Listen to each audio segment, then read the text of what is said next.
Hello students, हम लोग करने वाले हैं class 12 chemistry chapter number 2 that is solution. और हमारे एक्सरसाइज वाले क्वेश्चन चल रहे हैं।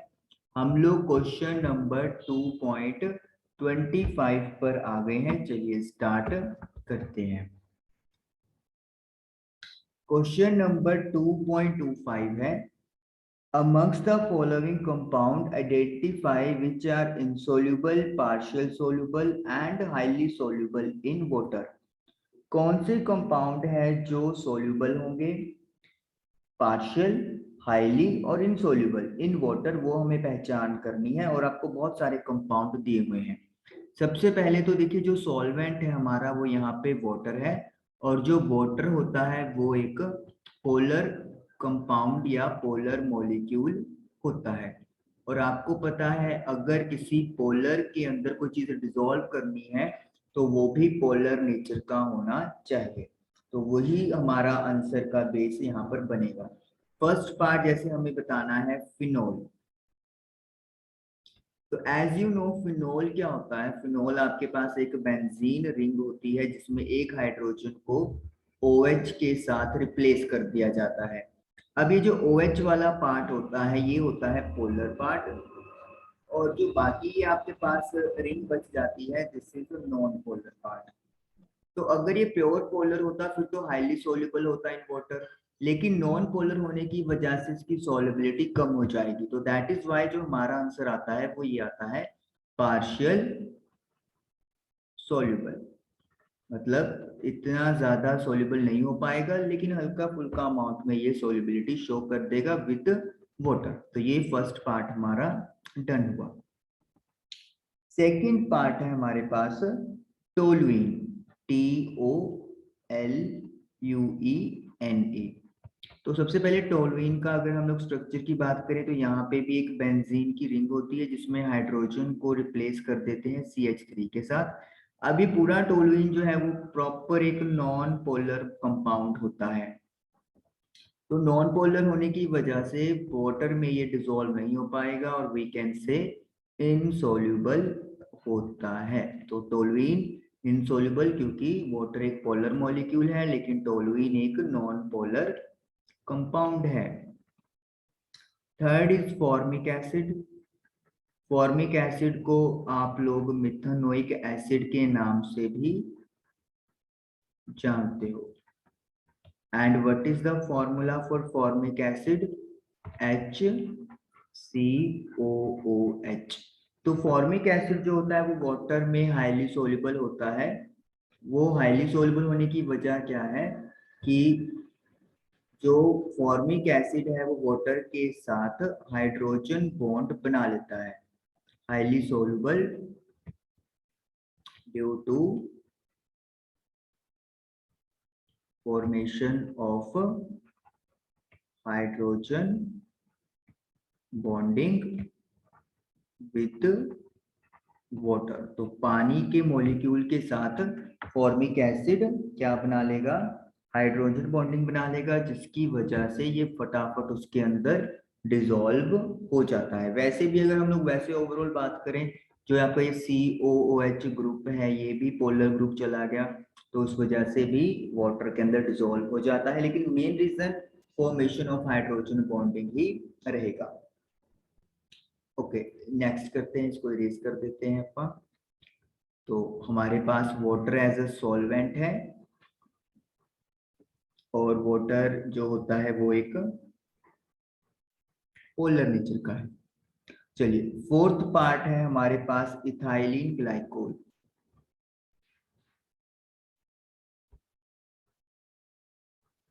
इथाइलिन ग्लाइकोल का जो फॉर्मूला है वो होता है CH2OH और इसके साथ CH2OH, मतलब ये C2H6O2, ये इथाइलिन ग्लाइकोल का फॉर्मूला है।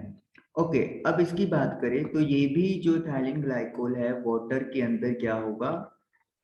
हाईली सोल्यूबल होगा। और उसकी भी सेम वजह है, due to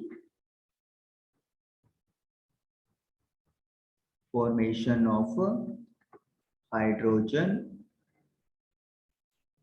bonding with water molecules. तो इस तरीके से इथाइलिन ग्लाइकोल भी वाटर के अंदर डिसॉल्व हो जाता है क्योंकि वो हाइड्रोजन बॉन्डिंग बना लेगा।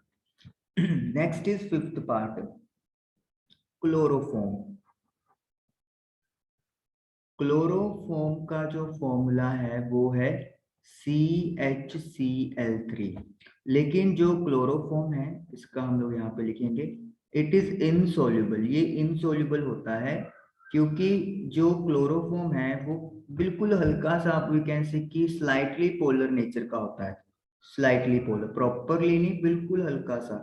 तो स्लाइटली पोलर होने की वजह से ये मतलब इंसॉल्युबल तो होगा। दूसरी बात क्या चीज है कि ये कोई वाटर के साथ स्ट्रॉन्ग बॉन्ड, जैसे कि यहाँ पे हाइड्रोजन बॉन्डिंग बन रही है इथाइलिन ग्लाइकोल में, ऐसी कोई बॉन्डिंग नहीं बना सकता। तो इसीलिए हम लोग यही कहते हैं कि ये वाटर में इनसॉल्युबल ही रहता है। तो बिल्कुल स्लाइटली सा सोल्यूबल होता है, लेकिन वो नाम मात्र ही है। That is why we write कि it is insoluble in water. तो ये स्लाइटली क्या होता है, पार्शियली स्लाइटली पोलर। तो बिल्कुल हल्का सा पोलर होगा, लेकिन कोई स्ट्रॉन्ग फॉर्मेशन ऑफ बॉन्ड नहीं करेगा। No strong bond with water form, तो इसीलिए ये इनसॉल्युबल रहता है। लास्ट पार्ट है इस क्वेश्चन में, पेंटानोल। पेंटानोल का फॉर्मूला यू नो, पेंट मतलब कार्बन 5, C11 तो H11OH। तो अब यहाँ पे जो OH ग्रुप है वो आपका पोलर नेचर का ग्रुप है, इलेक्ट्रोनेगेटिविटी डिफरेंस है ऑक्सीजन और हाइड्रोजन में। ये वाला जो ग्रुप है दिस इज नॉन पोलर। तो अगेन क्या हो जाएगा, ये वाला जो आपका कंपाउंड है ये पार्शियल सोल्यूबल होगा, क्योंकि ये वाला कंपोनेंट तो क्या जाएगा, डिसॉल्व होना चाहेगा, लेकिन नॉन पोलर का जो ग्रुप है वो उसको सोल्यूबल नहीं देगा प्रॉपरली। तो that is why we will write partially soluble. और वैसे भी देखिए बहुत लंबी चेन है नॉन पोलर वाले पार्ट की, C5H11। तो ये हाइड्रोकार्बन जो पार्ट है नॉन पोलर, इस वजह से ये पार्शियल सोल्यूबिलिटी में जाता है। तो ये 6 पार्ट्स हमारे डन हुए क्वेश्चन नंबर 25 के। Now let us do question number 26। Question number 26 है, if the density of some lake water is 1.25 gram per ml। हमें लेक वाटर की डेंसिटी दे दी है 1.25 gram per millilitre and contains 92 gram of sodium ions per KG of water. जो amount है sodium ions का यानी Na पॉजिटिव आयंस का वो हमें दे दिया है 92 ग्राम। और जो अमाउंट या फिर मास ऑफ वाटर है पर केजी का मतलब हो गया 1 kg। तो 1 kg हमें अमाउंट ऑफ वाटर दिया हुआ है। Calculate the molality of sodium ions in the lake. तो मोलैलिटी हमें फाइंड आउट करनी है, molality. And you know what is the formula for molality, moles of solute divided by mass of solvent in kg। सो मास या amount एक ही बात आपका कह सकते हैं। तो सबसे पहले तो मुझे क्या कैलकुलेट करने हैं, मोल्स ऑफ सोल्यूट। तो चलिए मोल्स इधर कैलकुलेट कर लेते हैं। मोल्स का formula as you know mass upon molar mass होता है। तो मास ऑफ सोल्यूट यानी कि मास ऑफ Na आयंस। तो Na आयंस मतलब सोडियम के आयंस का मास है 92 ग्राम। मोलर मास, सोडियम का जो मोलर मास है वो 23 होता है। तो ये कट आउट होके 4 मोल्स आ गए। तो यानी कि जो मोल्स ऑफ सोल्यूट हैं उनको हम लोग 4 लिख देंगे। नीचे है mass of solvent in KG. तो वाटर का अमाउंट कितना है केजी में, 1 ही दिया हुआ है तो 1 kg लिख देंगे। तो हमारा आंसर क्या आ जाएगा, 4 मोल पर केजी। तो ये हमारा जो है वो आंसर आ गया। यानी कि जो क्वेश्चन गिवन था उसके अंदर मोलैलिटी है जो सोडियम आयंस की वो 4 मोल पर केजी है, और यही उनसे हमसे पूछा गया था। तो आई होप कि आपको क्वेश्चन नंबर 25 एंड 26 क्लियर हुआ होगा। Thank you for watching the video.